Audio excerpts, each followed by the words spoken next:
Join us on Now We Consume. Take in the knowledge, take in the laughs, indulge in the topics with us. The Now We Consume podcast will take you through the parts of your day you normally dread. Why suffer through the existential crisis of life alone when you can do it with us? And Now We Consume. This is not meant to be a conspiracy episode or podcast, but we may cover some topics that dance that line like a toddler dances on their mother's last nerve. This podcast is rated I, for immature audiences only. Welcome to the Now We Consume podcast, everybody. I'm your host, Pip. Here with me tonight is my co-host, Gibbs. Hello. Gibbles is still away dealing with getting absolutely jackhammered by the universe. So you know I'm right. You're not wrong. We will continue to use the effigy of Mansley in his place. And we'll just wish him well and hope that he's able to join us again soon. But tonight, we're going to touch some feelings like your Scoutmaster touched you on those camping trips back when you were younger and go deeper into this stuff than Gibbs went into your mom last night. I have no interest. No. Good thanks. Yeah. No. We're going to talk about the demographic winter and what's being labeled as the quick fix. If this isn't your type of episode, then I highly encourage you to go listen to some of our other stuff, because this one's going to get gritty. This one's going to get probably a little bit heated, not between us, A little but controversial. A little bit of a... If you find yourself screaming at the electronic box from which you listen to our voices at, then that's good, because one thing we try to do is encourage thought. We try to look at the issues from a logical standpoint, and we want people to engage and try to figure out what's going on in the world. This is something that is quite literally reshaping the world, and the mainstream conversation is kind of broken, for lack of a better word. It's a mix of harsh economic math, cultural survival, and an absolutely massive policy failure that we're seeing kind of light on fire, a dumpster fire, basically, into the streets of Europe. And unfortunately, it's something that's very likely to be showing its face on a street near you very soon. Demographers, or demographers, however you want to pronounce that one, call it the demographic winter. It's when developed nations aren't having enough kids to replace themselves. You need a birth rate of 2.1 to stay stable. And right now, almost 3/4 of the global population is below that. And I do want to point out that when we say that, it is the vast majority of nations where this is the case are what's considered to be the developed world. So take that as you will. Some stats we're going to throw at you and then kind of go into further depth later. South Korea is currently at the top or bottom of the list, depending on how you stack the data, at an existential 0.75. Now, this is rated in births per woman. Japan is shrinking by hundreds of thousands, and the US and Germany are also well below replacement. And these are not the only countries in that situation. So why have Western populations not just completely lemminged themselves right off a cliff yet? It's because governments have chosen a rapid fix. Everybody's favorite, massive immigration. And here you all thought the wide open border policy was just because the left hated America. Hash brown sarcasm. It's what we're basically discussing in part is something that people wanted to quote as a theory, but it's not a theory.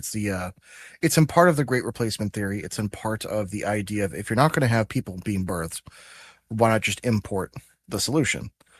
The issue is, well, there are many side effects that comes with that. We'll be discussing that in depth. one thing I do want to point out is if you look at what's happening in Europe, every country but Poland is having this issue. European Texas. Yeah. And it's not, I want to clarify this before we get into this. This is not directed as any hate towards any one group. This is not directed to single out any one group. This is not to say that anyone is against people coming to a country legally. What we're getting at is the side effects of when you pick up somebody from one area and just drop them into another area without doing anything else. Because I wanted to state this before anybody tries to take something out of context later. Because I'll be damned if somebody tries to take any of this out of context. This is a very in-depth discussion, but I feel like this has to happen in a certain way for people to understand what we're getting at. Yeah, like you've said, we're probably going to end up having a similar episode over on Rumble. I already know the episode topic. I don't know if you want me to say what that one's going to be. Let's leave it for Rumble. I think we know. Yeah.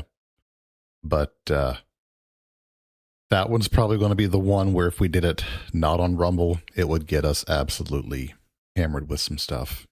But oh yeah, it's only because everything that needs to be said is divisive, and it's not meant to be said in a hateful way. It's literally just the facts of what's going on in the country and even around the world. People are getting fed up with it, and it needs to be talked about in some kind of a way that gets it back into the discussion board and not just people throwing fists about it. Yeah. So, because that's what it's going to come to if not. Oh yeah, no, violence is inevitable if this is not dealt with like now. Yeah. This isn't something just to wait 10 years and deal with it, because if you wait 10 years on this, it's 9.5 years too late. And 10.5 years too late, probably. Cultural erosion is becoming a serious issue. Yeah. And granted, I probably see this more than you because of where I live, but I have seen a lot of it. Even areas and places that I knew growing up that were like farmland, that things were nice and peaceful. Now it's sprawling urban areas full of crime and violence, and a culture that I can't really relate to anymore because it's nothing there is about what I grew up on. And I'm not using that in a negative way. I'm just saying that's what's happening. Yeah. But I understand why a lot of people are getting mad about it. Yeah. And it's happening in literally every Western country. Yeah. Take Belfast, for instance, Northern Ireland, which I guess is technically part of the UK. We're seeing kind of the breaking point of corporate logic come alive in Belfast.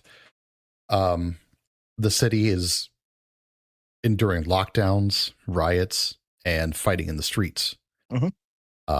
If you haven't heard, it was not a bunch of teenagers taking over a bunch of businesses. It wasn't some drugged up guy getting assaulted by cops. It was a brutal daylight knife attack on a local resident by a 30-year-old asylum seeker from Sudan who had legal permission to be in the UK. Yeah. So we're going to kind of go into detail on that later. And if you don't want to listen to that part of the episode, then don't, because it's not pleasant. But spoiler alert, this is not a one-time incident. Yeah. Jesus Christ, how loud is that car? Anyways. My God, that I don't know if you heard that. I did. Like, good God. Anyways. But no, the spoiler alert is, I know, I can feel it in my ass for some reason. I'm shaking my house.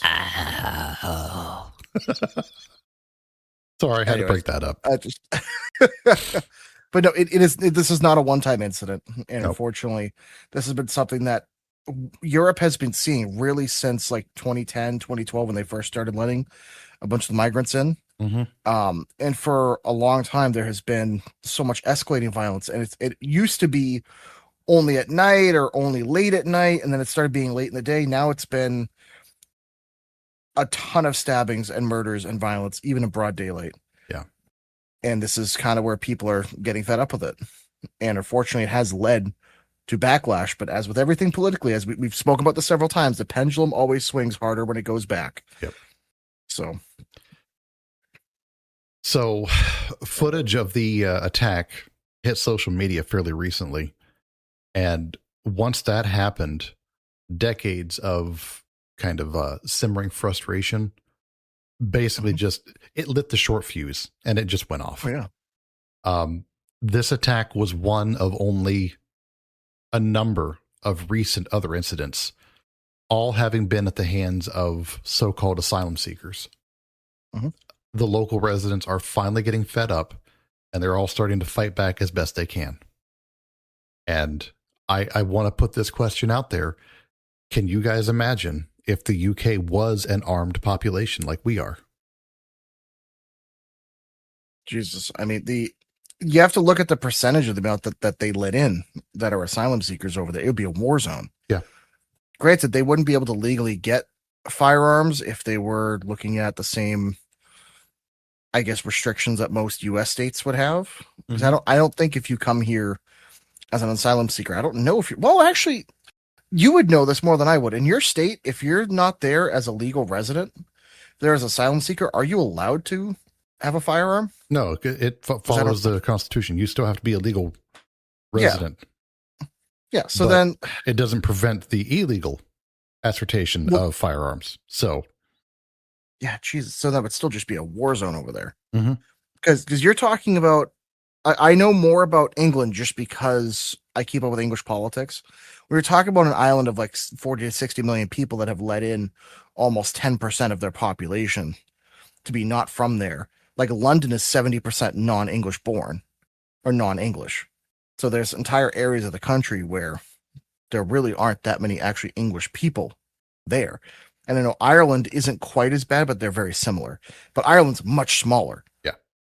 Than the UK. That's the catch. Even if they only let in a few million that's going immigrants, to that's make a still an big ass insane. difference. Oh, yeah, that's an insane percentage of the population, especially when you consider what people need to realize is when it comes to government size, it becomes exponential as the population gets bigger. So, like, if you have one country, let's say two countries are equal in every way, one's 20 million, one's 40 million, just because with the one that's 40 million, they don't have necessarily only double the government workers. They might have like triple because there's certain jobs that have to be done no matter what. So it's this kind of weird problem of, in the case of Ireland, they have a much smaller percentage that deal with either military or law enforcement or are able to deal with these kind of situations. So for them, especially after what happened with the IRA and everything else, while they do have a serious police force, it's not like they have the resources of some other larger countries. So when something like this happens, that's kind of all hands on deck. That's a serious issue. Yeah. That's not something like New York City or LA, where they have one of the biggest police departments in the world and they can handle darn near anything. You know, that's not the case with something like Belfast. No, and now we're starting to see a bunch of masked crowds made up of the local citizenry. These guys are going out, they're blocking roads, they're using, I don't know if we want to say the whole word, flaming bottles we'll go with. Yep. And the police are fighting back with water cannons. Because that's about the best they've got in some cases. And we've spoken about this before, that vigilante justice is something that's going to happen. And this is the early stages of it, where people are going to start blocking down certain areas, closing roads, eventually shutting down certain businesses, certain areas, even possibly certain professions, depending on what happens. And I really hope that people are not only staying safe, but also staying informed. You know, listen to both sides of the argument, talk to people, because I have seen already, even on places like TikTok, Instagram, Facebook, the Irish government trying to put a spin on this. Yeah. And trying to either blame the protesters, saying, oh, they're all far right, they're all politically this. It's much less politically motivated than you would think in terms of any one political party. It's far more the case of people being sick of having people in the country that they get the benefits, and the people that live there don't get those. In Ireland, people understand the economy there is not great. It's extremely expensive to have a house. It's very difficult to get by, working a regular job. I have a friend of mine that lived there for several years that, spoke about their experiences there. And it's a great country. It's beautiful, but there's not a ton of space. There's not a ton of money. There's not a lot of stuff going on there. They don't produce a ton. Like, they do a little bit, but it's not like they're a major economic powerhouse. So for what the people have there, it's not exactly infinite. It's relatively finite. They can't just flip a switch and all of a sudden change their economy or make massive changes. So they have to do a lot with what little they have. And I'm not saying they're like a poor African country, but you get what I'm saying. Yeah. It's weird because several of the points you just made sound very familiar for around here. Interesting how that works. No. The underlying sentiment isn't just random anger. It's one of profound alienation, that of the local population being completely displaced by the incoming masses. It's effectively a microcosm effect. You've got entire working class neighborhoods that are getting transformed literally overnight into images of places that the migrants left behind.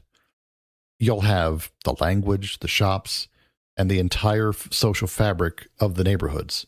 It's all gone and completely replaced.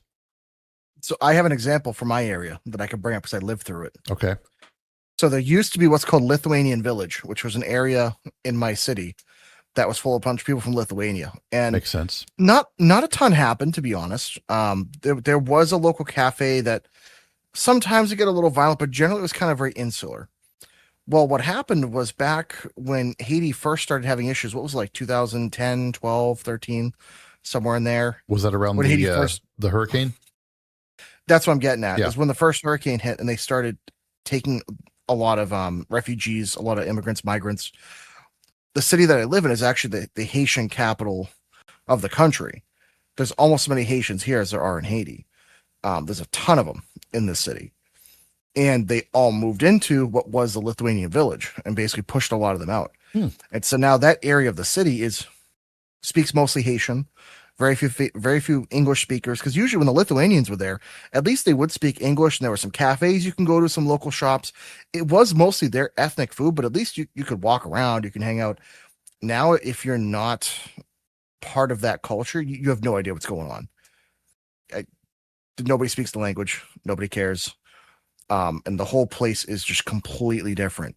But what is really shocking to me is the fact that there's been no effort to maintain the area. There's been nothing done to maintain the roads, infrastructure, the housing. And one of the things that I experienced personally there was my first job out of high school. I was doing construction, and we went in to go redo, it's like one of those like 3-family homes. So they had like a back deck. There were several levels to it. Mm-hmm. Well, my job was to go there.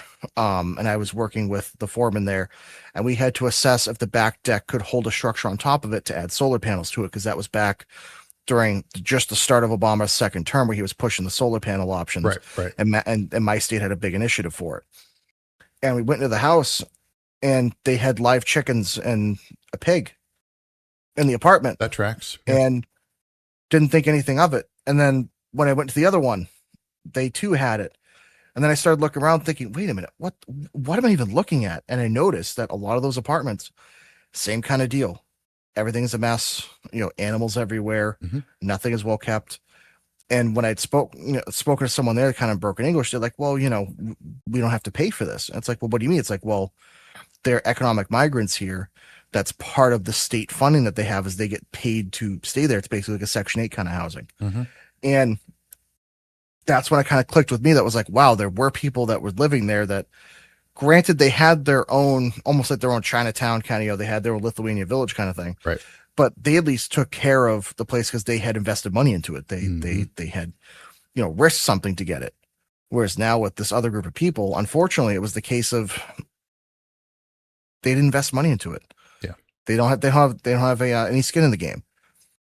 So going through there, that was like me being 18, thinking, oh, everybody's great. Nothing wrong, bad ever happens. Everything's good. And going through that and being like, oh my God.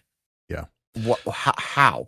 I would also encourage anybody that's curious, take a look on Google Earth at the island of Haiti. It's split in half. If I'm not mistaken, it also shares half the island with the Dominican Republic. Yes, it does. I'm pretty certain that if you turn off the border feature of Google Earth, you can see where the border is without needing that. You could damn near see it from space. You actually can see it from space. Yes, it is that stark. Mm-hmm. And that's just one of the weird little things about some. I'm trying to find the right word. You want to help me out here so that I don't get us. So let me say this: not all cultures share the same values. Thank you. And so the catch here, and the reason why I brought that point is, in their culture and where they're from, that might be considered acceptable, and that's fine in that country, in that culture, that's cool. But over here, that's not. And it's like the same thing. I always put this akin to same thing if I went to France and I brought my firearms. It's like I wouldn't be mad at them for getting mad at me and arresting me for bringing those, because those aren't legal there. That's their culture. Mm-hmm. Same thing here. It's, hey, here's our standards of what we expect. You need to follow that. Because I actually raised an issue years ago with someone that I knew in the area. He was storing horses in a shipping container. And so if I don't know if anyone knows, but like, I grew up on a farm. I know about horses, all that kind of fun stuff. He thought it was okay to just put a fan in the corner. It had no window, no nothing, just a big door he would open with a pallet in front of it. And he stored a horse in a shipping container. It got up to 140 degrees. The only reason I know about this is because he went down to, I thought it was Cape Verde. I think he was from Cape Verde, to visit his family for a little bit. And he happened to know us through the horse world. He was like, hey, can you watch this for us? I was like, yeah, sure. I had no clue the horse was kept in that condition. God. And I came by and I was like, oh my God, like this is a problem. So I called the local city and they were like, yeah, we'll do something. We'll send him a notice, whatever. Well, because he knows some people in the city, he was able to get away with it by just building a temporary pen, put the horse out for a day, took a photo and put him back in the fucking container. So needless to say, I called a few people. Things were handled otherwise. But the point I'm getting at is he came from a culture where that was considered acceptable. And it's like, you got to hold people accountable. So like, hey, that's animal cruelty here. That's against the laws. Mm-hmm.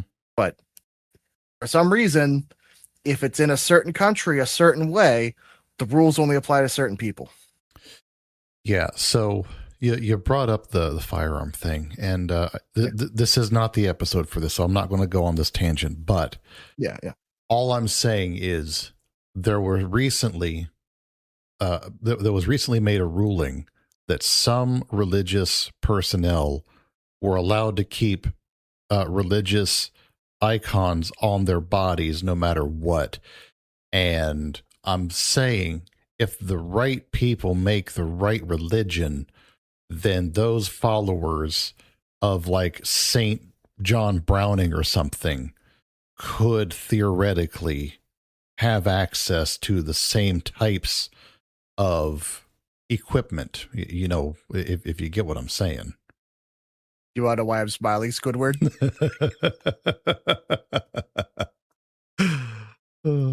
I already emailed the mayor of Boston, Michelle Wu, about that same question because they were going to keep up that exemption for that religion. I don't want to name that religion because that might get us in trouble. But there's a religion where they're allowed to keep a knife on them for religious exemption. And I had said, well, if firearms are considered part of my religion and I actively have the legal right to carry it, am I allowed to carry it anywhere? And they have not officially responded.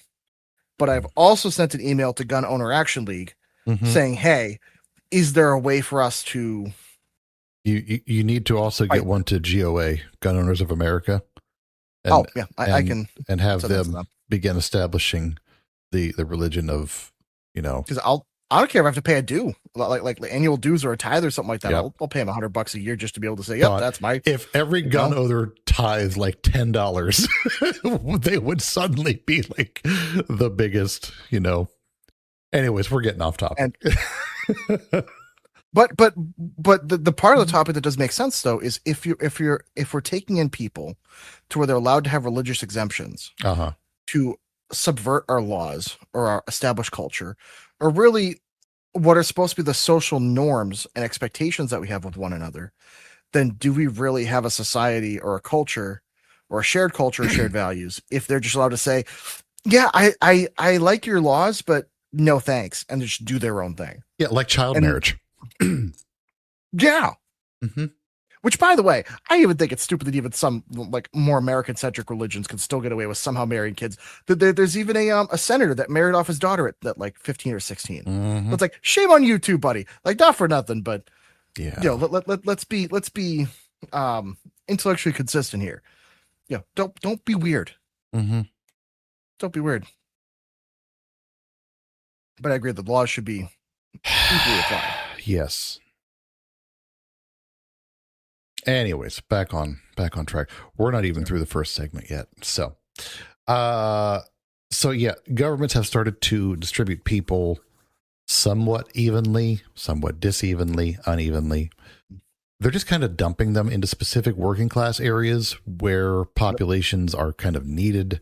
Anytime a new Amazon distribution center goes in, you're going to see an influx of people from other countries that have, low wages, low work ethic also. Not always. I will say, having been in warehouse environments before, there are some people that come over and they genuinely just want a better life. And you know what? For those folks, fuck yeah, go get it. Get after it. Live that fucking dream. And those are the ones that usually assimilate and become American citizens. Mm-hmm. And they live here and they thrive. Those are the ones who mesh and they mix in and they become the people that don't piss people off.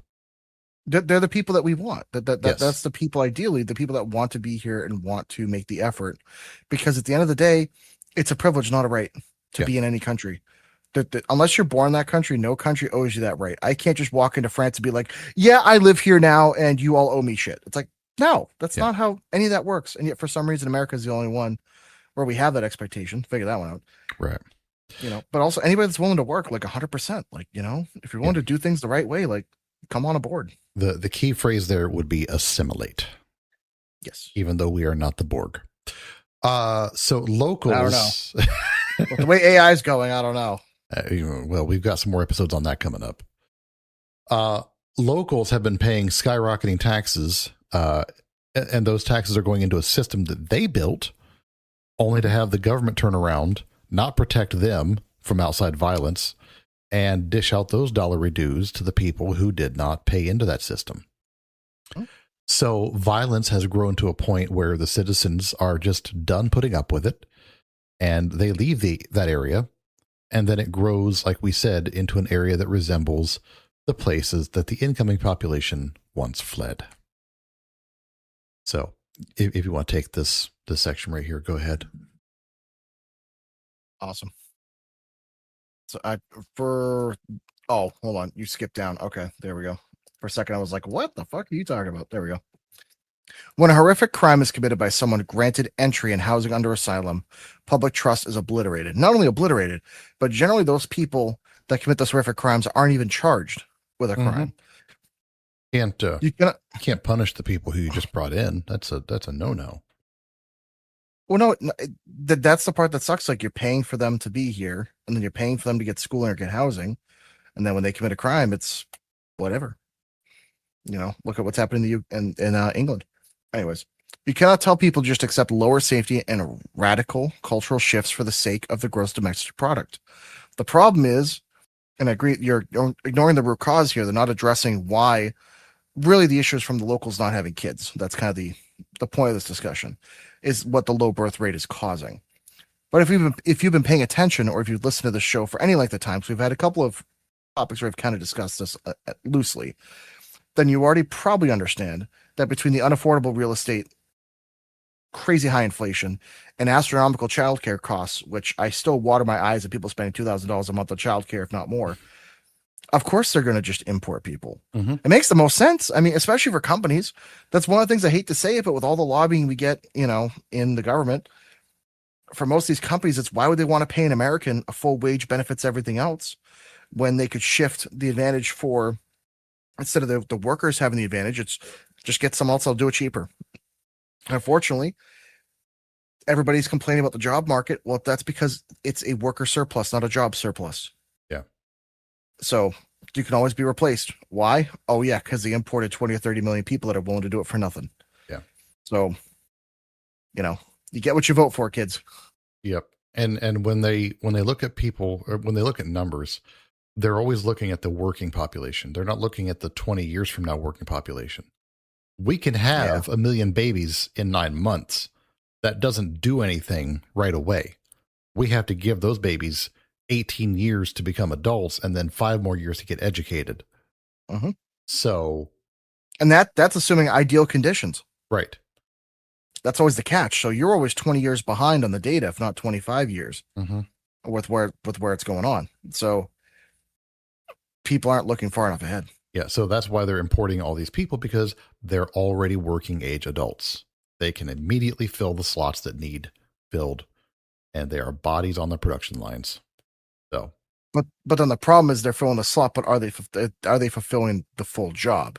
That's also the other problem with, again, I've met many people that, God, they can work circles around other people, but also I've met many that can't speak the language, don't know anything. And like back when I was at the old shop, I had a guy that was hired for another distributor to drop off parts for the auto parts shop.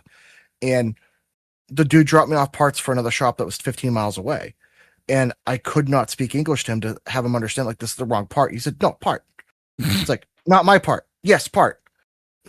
It says right on here, it's for like Middleborough. This is Braintree. That's like 20 miles south of me. Yes, part. And then would walk out. It's like, for fuck's sakes, I got a customer that's waiting on a car, and now I have to tell him, oh, by the way, the guy that dropped off the parts, the guy that's paid minimum wage, unfortunately does not speak English, and I couldn't tell him that's the wrong part. He took off. But it's stuff like that I've seen at several points along the line. And the issue is when you have your minimum labor jobs replaced with people that you might be flipping a coin, whether they can do the job or not. But because they're minimum wage and they're willing to not take benefits or anything else to be part-time, some companies are like, whatever. A body's a body. A body's exactly. And I've seen it a lot. Yeah. And it's scary. But anyways, instead of fixing the economic environment for young families, the state is just importing a new population. It's a duct tape Band-Aid tearing the skin off. No prosperous nation has successfully reversed its birth rate collapse. And this unvetted mass migration, or a quick fix, is creating dangerous new crisis. We're watching the collision of elite economic planning and real-world cultural friction. Belfast and the UK shows us exactly what happens when you push a population too far. Which is spot on. The numbers aren't a slow decline. They are a rapid compounding contraction. 2.1, or the 2.1 myth versus reality, basically 2.1, or that birth rate number, isn't a random number. It's a strict mathematical floor, granted on averages and everything else, that's required to just keep the lights on from one generation to the next without importing labor. Because you have to consider 2.1 for that replacement. That covers as well people, getting sick, disease, everything else like that. You kind of need that extra little bit of wiggle room there. But however, the global landscape has shifted rapidly. As of 2026, over 70% of the world's population lives in a nation with a birth rate below replacement. Yes. We're transitioning from it. Oh, yep. I will say that one again, just that one sentence. Yeah. Over 70% of the world's population lives in a nation with a birth rate below replacement. That's massive. Can I pull up a number that I had pulled up that Sure. I wanted to share at some point? I figure we're at this point.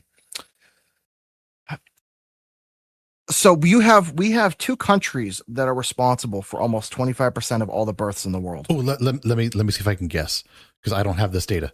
I'm going to say China and India. Yes. Oh, look at that. But what is crazy is the United States is responsible for 2.7% of global births.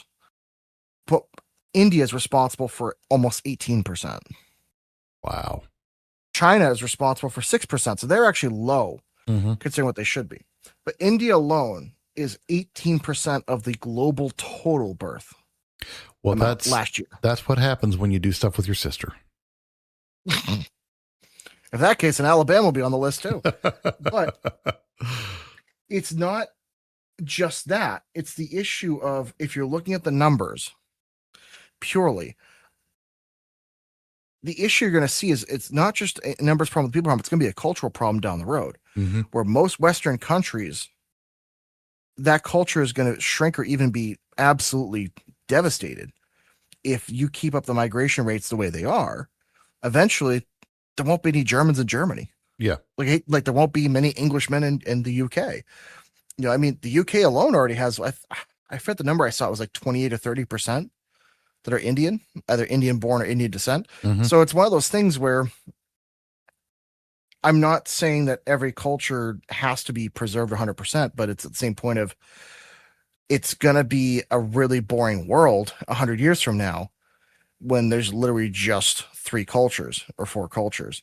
That's kind of the beauty, I guess, of this planet, is having 181 different countries or whatever, 190, whatever it's at right now, because who knows with some, and be able to have that spice of life. Yeah. Whereas now we're at the point where that's kind of a jeopardy. Yeah. I did want to point out something, and this is completely unfounded, but it's something that I've been seeing pop up online. The numbers out of China for what their population are or is Over-exaggerated. May in fact be very over-exaggerated. I think they are. I've seen the number as low as 500 million. So that's I think you're right though, because what's their official right now? Like 1.3 billion, I think, was the last official. I don't, looking at the amount of ghost cities that they have and the amount of areas that they don't have crazy overpopulation and crazy poverty, it almost seems like they are not at what they say they are. I think it's almost an economic way of kind of forcing the needle a little bit to be able to say that, hey, we have more, we can do more than we actually do. 1.4 billion as of May is the official. Yeah, I would doubt that. Yeah. I just don't. I don't think it would be as low as 500 million, but yeah, maybe 750. I'd say 750 to 9 would be, because also at the same point, it's not like China up until recently was very good about being honest with records. So who knows? Yeah.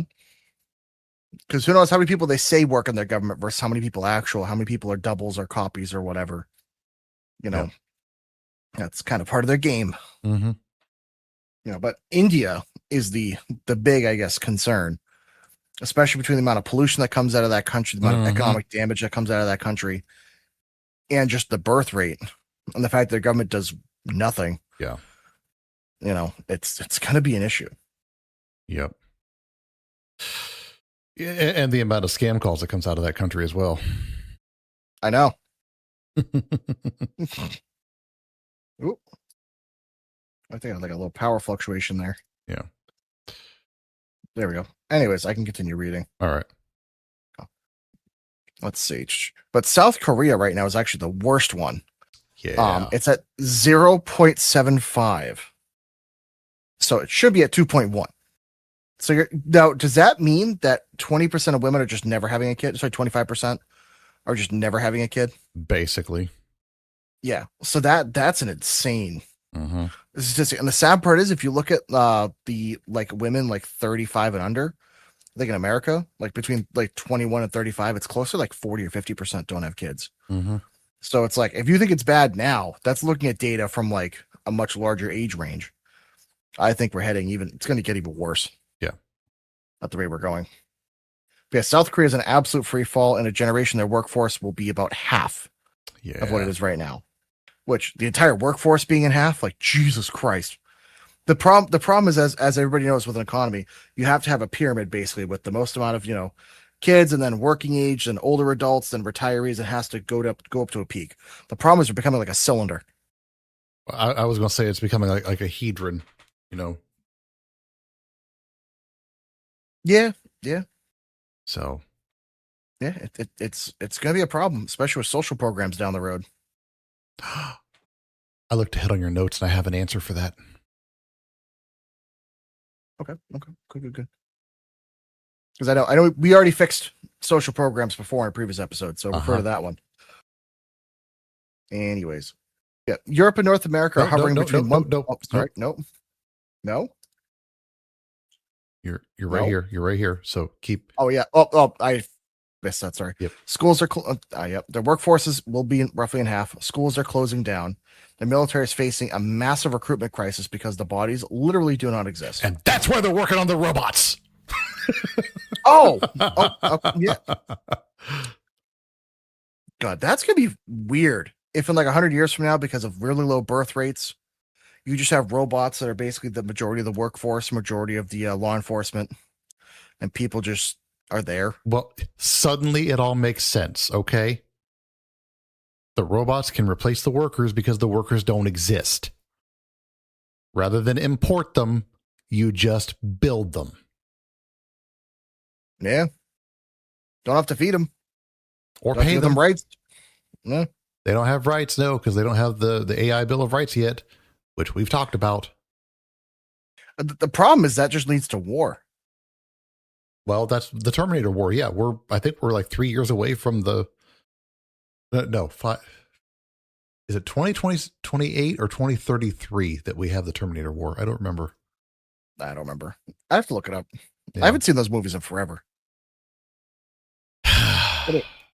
Gotta love it. Gotta love this timeline. But Europe and North America are hovering between 1.4 and 1.6 for birth rate. It looks less severe on paper only because the timeline is being artificially extended by immigration metrics, although we've seen that's having its own issues as well. Goddamn Harambe. So again, I know, right? And CERN. So it is also the case of, too, if you were to actually compensate, for legal and illegal immigration, I mean, I'm sure that's probably closer to 1.0 or 1.2 Mm-hmm. for a lot of Western countries. Because like that's what I was talking about with a couple of friends of mine. I have, out of all my friends, I think if I am like friends with like 7 couples that are close to me, I know 2 that have kids. Uh-huh. And I'm 32. So that's usually the ripe age of like, if you're going to have kids, that's usually coming up pretty soon. Mm-hmm. And every other couple I know is like, no. Like, kind of including me at this point. Right. Because like economy, can't afford it. Don't have the time. So it's the case of like, it's only going to get way worse. I hate to say it. Yep. Let's see. I don't know if you want to take this next part, if you want me to do it. Go ahead and finish out this part. I'll start on the next segment. Okay, cool. So modern states are structured like a giant chain letter. Did you say steak? States, steak. Oh, I'm hungry. I'll tell you. But you need a massive base of young, healthy tax-paying workers at the bottom to fund the pensions, healthcare, and elder care for the retirees at the top. That isn't what we're getting with some folks coming in from other places.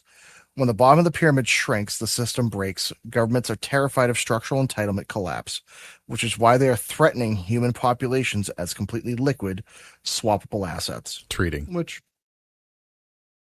what? You said threatening. They're treating.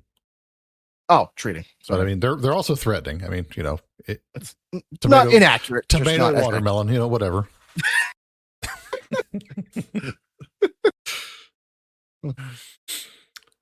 I don't know. And to be fair, with my thing about not many people having kids, I do live next to like an urban center where it's damn near unaffordable to have kids. So if all of you like out in the country have kids, that's awesome. But Well, out in the country, you kind of have to have kids because, farms. yeah. Yeah. We used to have farms. They're all houses now. Yeah.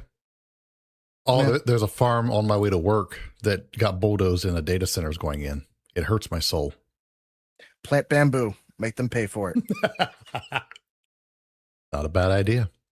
Bamboo and airdrop sugar over the concrete. Have fun. Actually, I do not recommend that for legal reasons. That's not advice. That is not advice. Sugar over the concrete? Okay. Yeah. Good deal. Just Google it. I can't tell you what it does. Just Google it. All right. So that brings us up to the economic realities of the Modern Family, which, by the way, was a great show. Oh, that is a good show. Yeah. We're currently looking at an under 30 barrier, and it's kind of turning into a delayed life timeline. The age milestones for stability have shifted quite a bit. Back in the 80s and even into the 90s, buying a starter home and starting off in your career in your early 20s was pretty standard. Today, people under 30 are expected to spend their 22 to 30 decade just digging out of student debt and navigating an entry-level gig economy. So by the time a young couple feels even remotely secure enough to look at a positive bank balance, they're staring down at their mid-30s, and the biological window is being squeezed by the economic window. So That's why there's a weird thing in my area that we've noticed. I have a couple of friends of mine that are now single that are trying to date, and there's a lot of like guys in their mid to late 30s that are like getting with or marrying women that are like early 20s to mid 20s, because like almost no guy in their early to mid 20s can afford a family, right. So like they just date older guys. Yeah. And that's kind of all over the country. You know, people are kind of ignoring bigger age gaps just because stability and family reasons. So, you know, age gap relationships are becoming less and more common. But it's unfortunately just becoming a necessity of the times. Yeah. So, but then you've got the biological window getting squeezed out by the economic window, like I had said. You throw in the issue of a baby, and it becomes an equation that you can't solve. No. Daycare extortion, which is what I labeled it as, because we all know it is. In most major Western cities, full-time infant daycare ranges from anywhere between $1,500 and $2,500 per month per child. So for anybody under 30 earning a median salary, that's not just a bill that you have to pencil in every month. That's your entire take-home pay. So the system effectively says that one parent either has to not work, which puts their life on hold for several years, or they work full-time just to give their entire paycheck to the daycare. So it's a zero-sum game that most adults have to figure out whether they're going to play or not. Well, that's why I know a lot of people that, at least like a few of my friends that do have kids, they rely heavily on their retired parents or grandparents.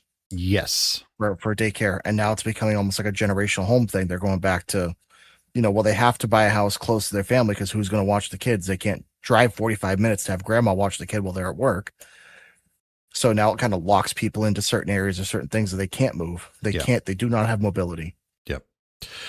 So young people are looking at the government and realizing that instead of fixing the housing market or trying to lower the cost of living so that they can afford to build a family, the establishment has simply given up on them. The mid-30 crowd, the under 40 crowd is just basically being ignored. It's not just a feeling. Yes, you are being ignored. Well, there are no programs to help them to have kids, to have a house, to have anything. You get your first-time home buyers. That's it. FHA loan. Yep. That's your program. That's your help. That's it. And really, why should there be programs to help them? They can just import the solution. Literally, the state's message to the under 30s crowd is basically, we know that you can't afford to have kids in this economy, so we're not going to fix it. We're just going to import the population we need instead. Yeah. And honestly, it's a pretty radicalizing realization for the young generation to come into. Yeah, especially in like a state like mine, where many of them will get free housing, free healthcare, they'll get food stamps, they get free daycare. Mm-hmm. So it's like they get the opportunity to live the life everybody else is busting their ass trying to have. Yeah. At the worker's expense, by the way. Of course. Not at the rich people. Not that I'm anti-rich, but it's just like, at least around here, it's like there's a cap on how much you can get out of taxes and everything else. So it's like, it seems like it's always the middle class that kind of ends up shouldering a lot of the burden. Not all of it, obviously. Mm-hmm. But they get squeezed the most. Yeah. Reminds me of a scene from Futurama where Lur was questioning his wife Enda why the working class didn't simply just eat the rich. It was funny. But it's not something that we want to kind of make clear. The local populations don't just hate babies, you know. No. It is literally the fact that the modern economy is penalizing family creation. And I'm sure you guys have seen the attacks on the nuclear family. Several cities have actually started to demonize the idea of the nuclear family, which probably not the best thing right now. The cost of launching is astronomical. Go figure. It's not just the kids. We've discussed in previous episodes about the housing crisis. Housing costs have completely disconnected from median wages over the last 2 decades. So young couples are stuck in either the rental loop, multi-generational housing, or a tiny ass apartment well into their 30s and sometimes into their 40s. Well, the other problem too is, like we discussed in a previous episode, there's no such thing as a cheap house. Like, because of all the over regulations and everything else, you can't just build an inexpensive house to get you by for 20, 30 years and then rebuild later. There's no such thing. Yeah. Every house now is like $450,000, $500,000 for a cheap little nothing. A new build house. Yeah. Yeah. Yeah. No, you cannot build a multi-child family in a studio apartment that you don't own while paying 3/4 of your combined take-home pay to a landlord and daycare. Oh. So the economic launch window for adulthood has been pushed back by at least a decade for most people. Yeah. So if you look at it, children have essentially become an economic liability. Yeah. And it hurts to say that because I've got 3 boys. And now I can tell you, boys are fucking expensive. Let me tell you, they can fucking eat. Yeah. Anybody that's got boys knows that. They are human garbage disposals. Yes. Love my boys to death, but god damn, they hurt my wallet when it comes to dinner time. It used to be that a baby was out in the field with mom being watched over by the family dog and then was given chores as soon as they could walk and talk. Some of those stories are true. Whereas today, a child is a massive, unmitigated financial cost, often exceeding $300,000 on average, and that cost will vary depending on where you live and can be as much as $750,000 to raise a child to 18. That does not count college. That is just eating, clothing, and housing a child to 18. The problem is too is feeding, not eating the child. Feed the child. Do not eat the child. Eating the child is not recommended. I just always think of the Alex Jones. Yeah. The Alex Jones quote with the kid. But what I was going to say too is, and unfortunately, you do have to factor in college education, because while college education doesn't mean a whole lot nowadays, if you're going to have a kid now, you're going to have to factor that in, because if they don't have a college education, there's a lot of jobs that, even if it's just manual labor, if you don't have a college degree, they don't even look at your application, especially with everything being AI sifted through. You know, I've seen entry-level jobs require a bachelor's degree. Yeah, so that's going to have to change. And I think with the more that AI is pushed into the workforce, I think that's going to change. So we'll see. So you combine that with skyrocketing, often predatory childcare costs. And yes, I do 100% feel childcare costs are predatory. No, 100%. Yeah. The childcare itself equals a second mortgage. The state has effectively disincentivized its own continuity. So the reality is kind of even worse for women. And I wanted to point this out specifically because a lot of guys don't take this into consideration. The peak career building years for women are roughly 22 to 35. those are also the peak biological fertility years. So without extreme systemic support, choosing a family often means taking a massive hit to lifetime earnings and professional development. So women are forced with that choice of choose a career or choose a family. You cannot have your cake and eat it too, unless you're lucky enough to have a case where you've got a guy in the house that makes enough to support the choice with you.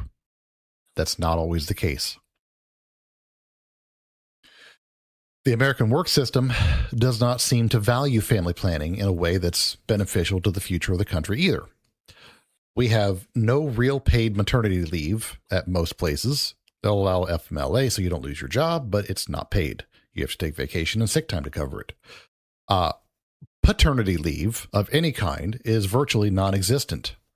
And there are no real benefits that cover the birth, the family, the first year, anything like that. No. So we hit a point where family development, family planning, the replacement birth rate, the corporate world has more or less decided that we do not birth our way out of this, we import our way out of this. Yeah. And that brings us to Belfast. Gibbs? Absolutely. The catalyst on Kincaid Avenue. Kinnear. Or Kinnaird, sorry. I gotta like up the fucking size of this. Hold on. Whoop. There we go. Oh yeah, touch it. Small. Sorry, I at that wedding I spent 2 days looking into the sun taking photos. My eyes are shot. Dude. For a guy with bright blue eyes trying to sit there like, all right, smile, and I'm sitting there going, it just Ultra squints engage. Dude, I bet you 90% of the photos, my at least one of my eyes are shut. Like nice. it was painful. So, anyways, let me go. Whoop. Oh, what? Okay, yep. So there's an incident that triggered on June 2026 in northern. Oh my God, did you just adjust everything? Fuck you. You said you wanted it bigger. Yep, I could just adjust the size of my end. Oh, but I appreciate it. There. Thank you, though. Anyways, there was a brutal daylight kitchen knife attack on Stefan. I don't know how to say the last name. Ogilvy.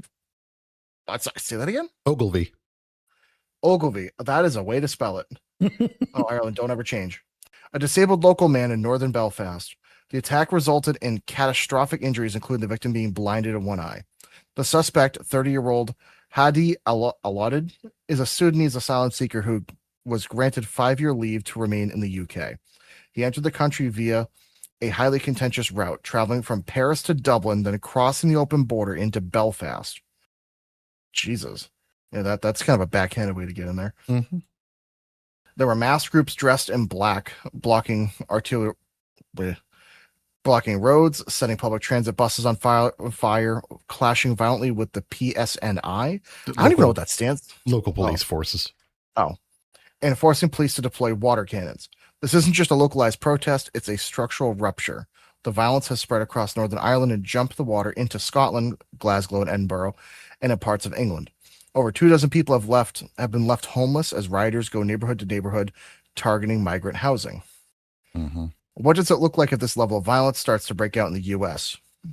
That would be why it honestly kind of is getting close to that point. I hate to say it. I think so. That's why I put this question in here, because we saw kind of an appetizer level taste of this back in the 2020s. With the Floyd riots, the chop zone back in Portland. So yeah, and that did not go over well. Does it killed innocent people? Yeah. No. So does it continue to escalate with does it stop there, or does it continue to escalate with the pressure that's been building? Well, the problem is, as long as you have states saying that people that are here, whether they're here legally or illegally, doesn't matter, that they should be there. And other people saying, well, those people aren't part of my culture and aren't part of here and aren't here legally. As long as you have that discrepancy, mm-hmm. I hate to say it, but it's inevitable. Because you got some people that are willing to kind of be in the middle ground and not really deal with it. But when you have so much extra violence and extra, upheaval and unrest, let let me pause at this for a second because it's a thought that's been kind of Zoidberging around in my head, especially since I started doing the research for this episode. For a number of years, people have kind of gone back and forth on the mention of a second civil war here in America. I'm starting to wonder if the second civil war that comes about may not be what people thought it was going to be. No. It could very well end up being this type of issue coming to fruition. Well, so look at what's happening. You know what's happening in United Kingdom right now Oh, yeah. with that recent stabbing. Yep. So there was a UK citizen that was stabbed, to death, by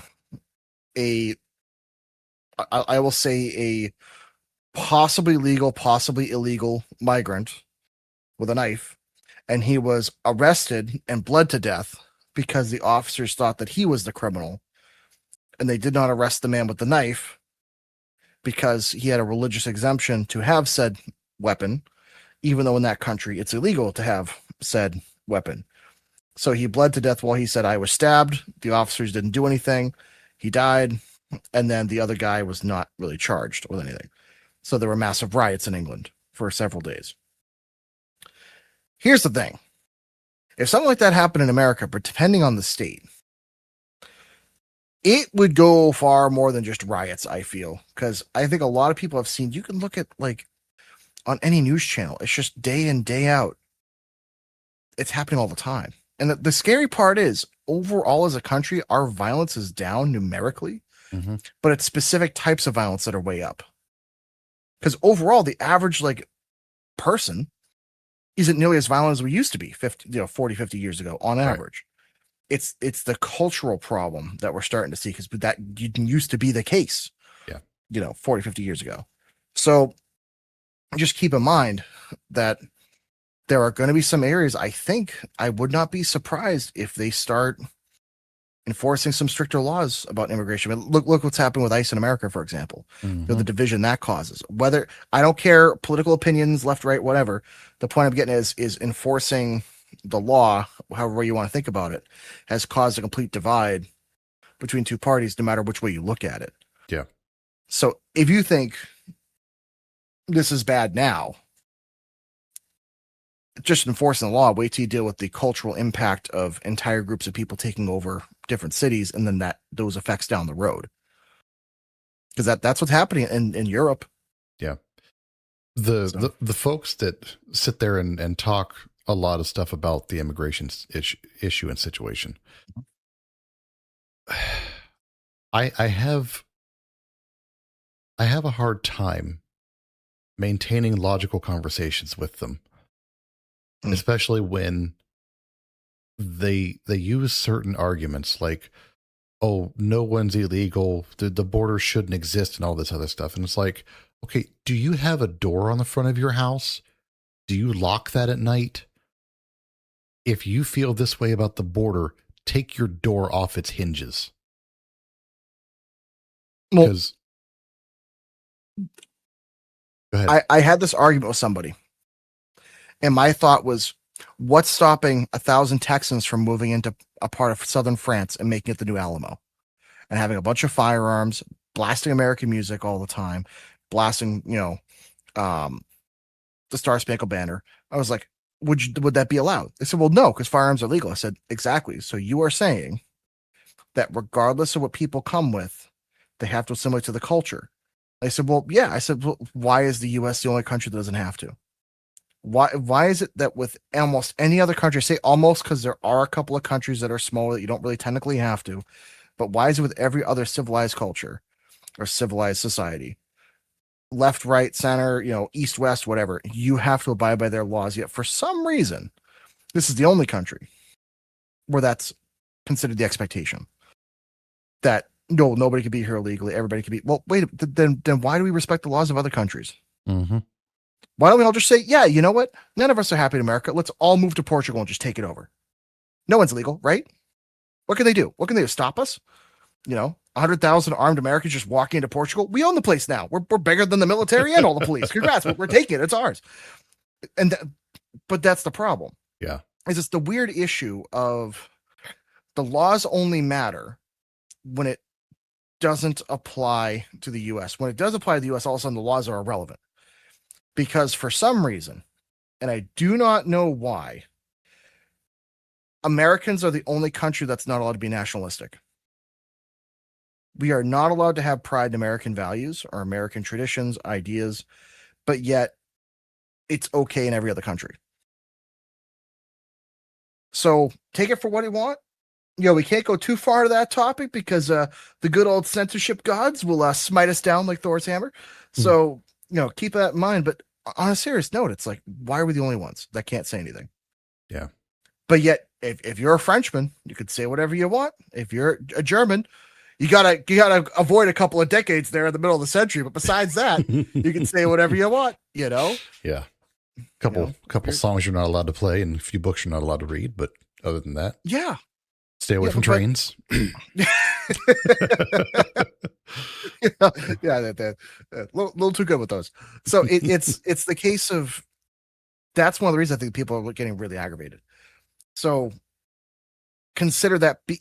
What's even more aggravating is that the fact that we even have to censor ourselves to this level. The fact that we can't just have this honest conversation, and we have to keep I have to keep reciting my words before I say them, because if you say it the wrong way.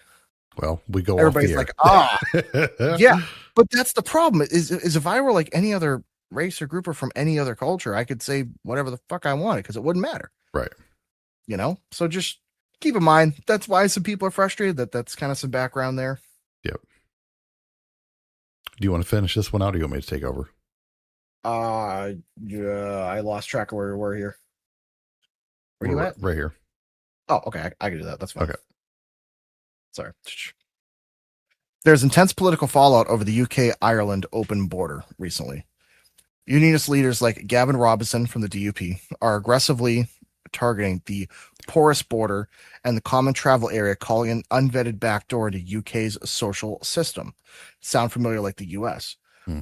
The underlying rage comes from the sense of complete backdoor thought.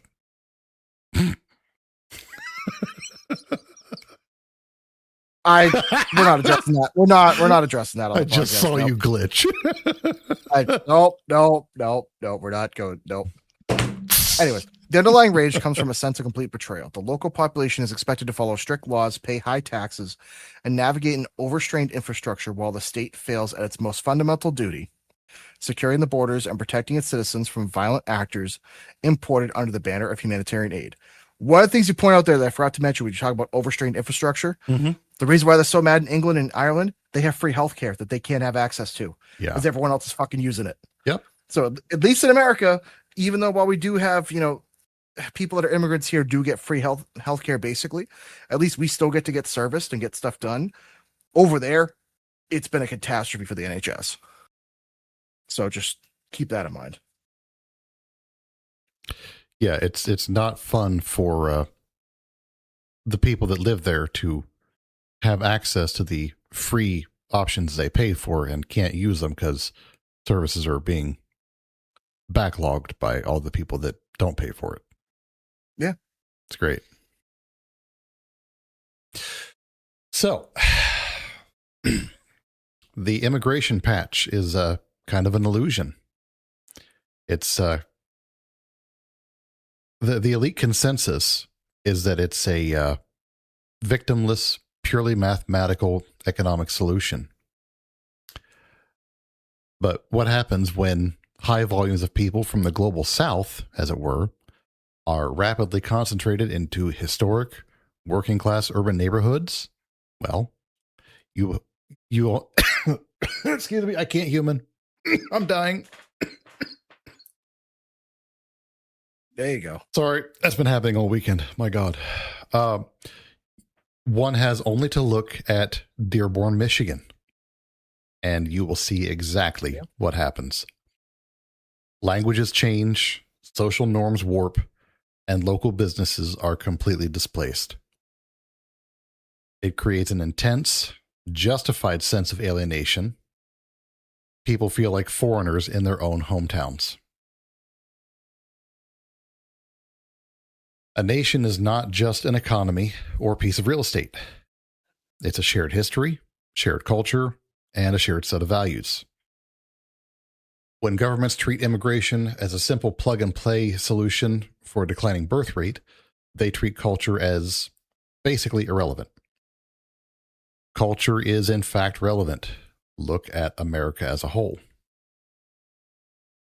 When you import populations rapidly without assimilation, you don't integrate them, you balkanize your own cities. So that brings us to the final big question. Can this be fixed? Pro-natalist policies are kind of becoming a core forefront issue. So the data is sparse on whether governments can actually solve the core issues without resorting to mass displacement. Direct cash payouts are too plentiful, especially for those people coming in, like you had mentioned. You've got people that are able to come in. I hate using this phrase, but it's fresh off the boat, and they just get handed all the stuff that they want or need left and right. And the people that have been living there struggling just get turned away.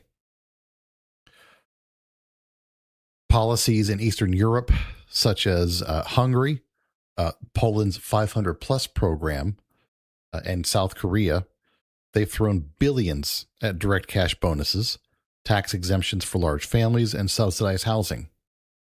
It does not work long term. It creates a temporary tempo effect. Couples who are already going to have a baby just have them slightly sooner to catch the cash bonus. It almost never convinces a family to move from 2 children to 3 or 4. And that brings us to the Nordic structure model. Those good old Nords. They know how to do it. Do love a good sauna, though. Doesn't everyone? Right? Sweden and Denmark have an interesting approach. They focus on structural infrastructure rather than raw cash, which, novel thought. Massive mandatory shared parental leave up to 16 months and fully nationalized top-tier subsidized childcare. Good fucking Lord, can you imagine? If people didn't have to pay for childcare, if it was just a debt wiped off or a bill wiped off, that would take a load off of people's plates. Problem is, we're too busy giving money to every other country. Yep. Got to pay for those gender studies in Botswana. Yeah. So those policies has kept their birth rates slightly healthier than the rest of the West at around 1.6 to 1.7, but it's still not hitting that 2.1 replacement rate. So it's not perfect, but it's helping, and they're doing better than us.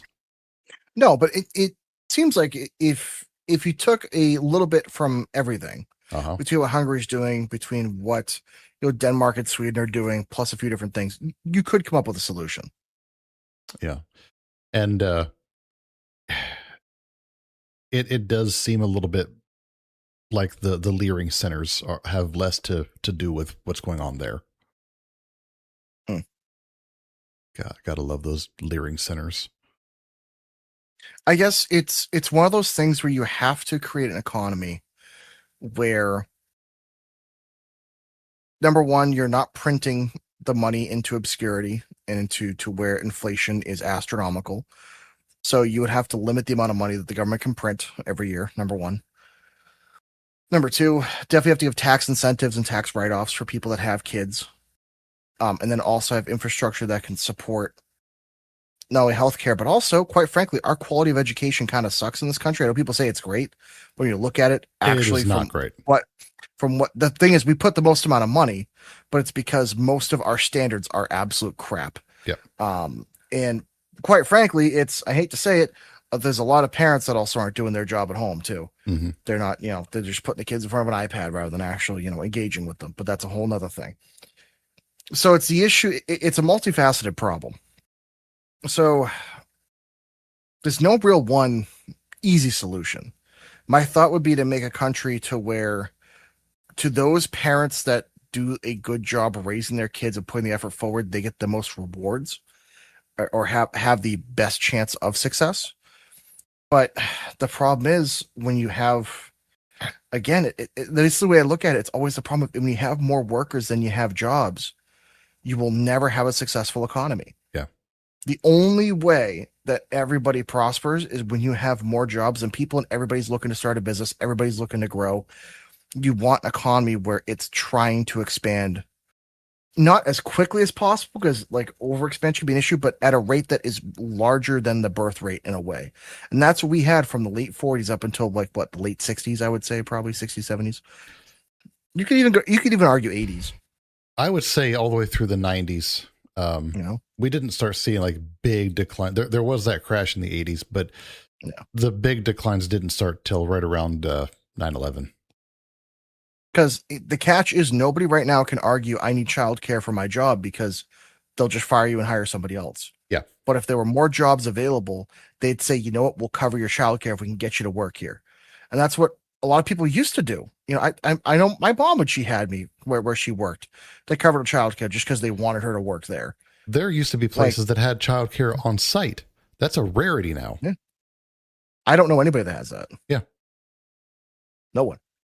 So it's one of those things where you could try to put in all the laws you want, but at the end of the day, if the economy can't support it, it doesn't matter what else you do. So I guess my advice would be we have to start there. Make it a jobs first economy. Yeah. To where the workers have the say. That way, hey, if you want to, trade off, maybe make a little less money, but they're willing to give you childcare and healthcare and all this other stuff, you're willing to see what you can do. But it's also very difficult to even start a business or have a company in this country. Mm-hmm.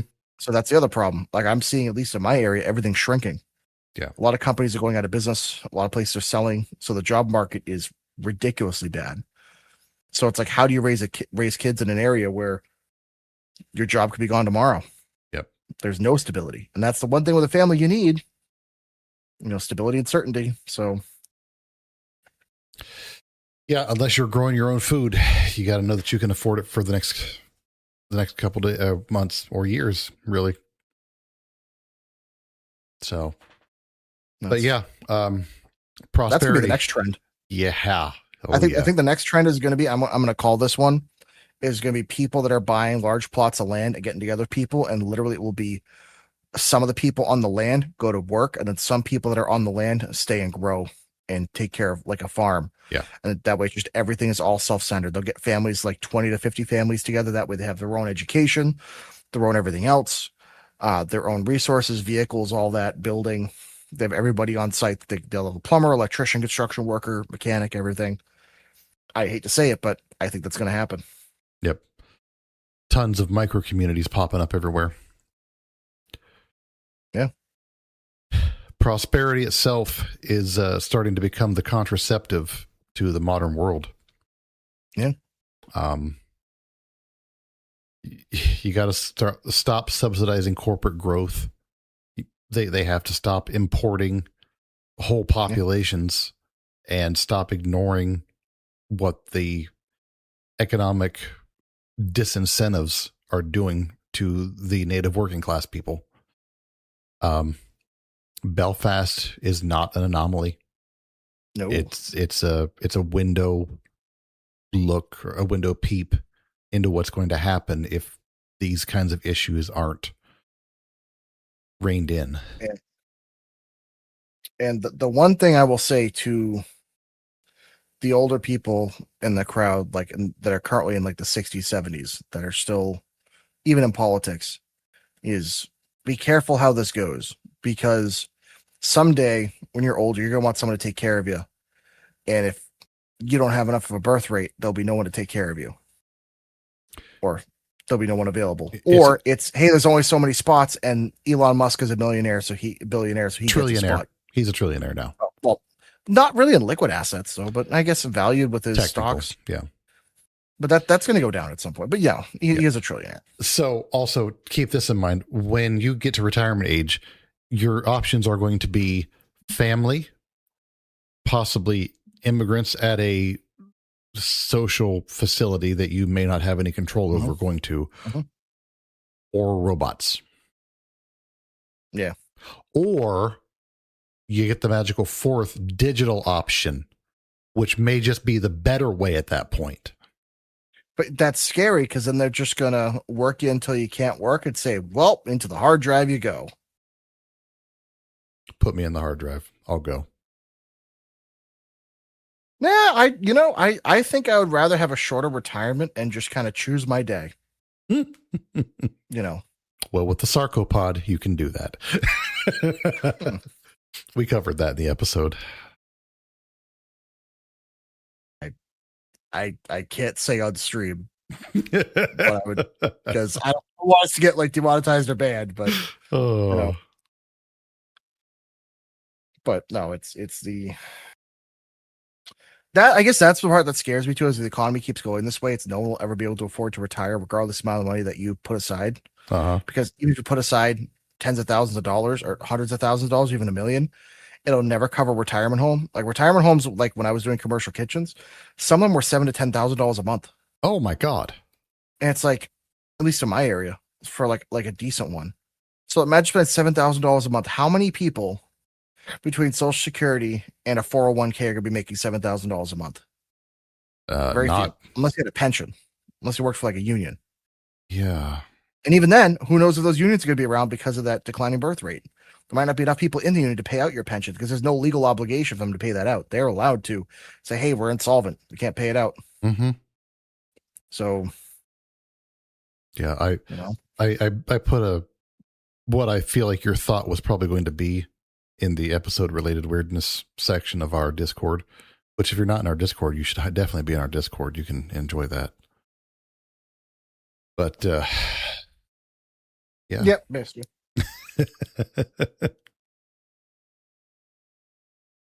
Yeah, no, it's on today's episode of What's the Mouthfeel of a Mechanic? You know, we're still alive. Oh, that one's not going to get us. Okay. That one's not going to get us. Okay. Yeah. It's not a brand enough people know about. Okay, that's true. Okay. You know. Yeah. We're not trying to get kicked out of stores because we're judging based on mouthfeel, so we're good. No. Although, look up on Reddit if you want to see some funny stories. Look up like stories from people that have seen stuff like that. Oh man, it's sad. It's sad. Like, don't get me wrong, but it's also like, oh Jesus. Yeah. All right. Well, I guess that brings us to the end of the show. So don't be dirty slut dragons. Like, follow, comment, share, subscribe, do whatever you can wherever you can, and we'll stop asking. Come to the live show. We'll have the information out when we're getting a little bit closer, but it's working out some details, Sunday, September 6th. Yep. In Lancaster, Ohio. We'll get you all the details probably in. How soon do we want to get all that stuff finalized and get all that? I was thinking July. That's kind of what I was thinking. That way we have 2 months, Yeah. 2 months out. If we want to do 2 months out, that's going to be 4th of July weekend, which is like 2 weeks out. Yeah. No. Crap. It's time for the Home Alone scream. Ah! Okay, so we'll have to. Thank God I don't start my new job till next week. So this week, let's start. Okay. Finalizing some stuff. Okay. Because I can need a list of the equipment I need to bring. Yep. And I don't know. Touch some no squares and love each other. And we will be back next week. We will hopefully see y'all then. We love you. Thanks for hanging out. And see y'all then. Bye. Bye.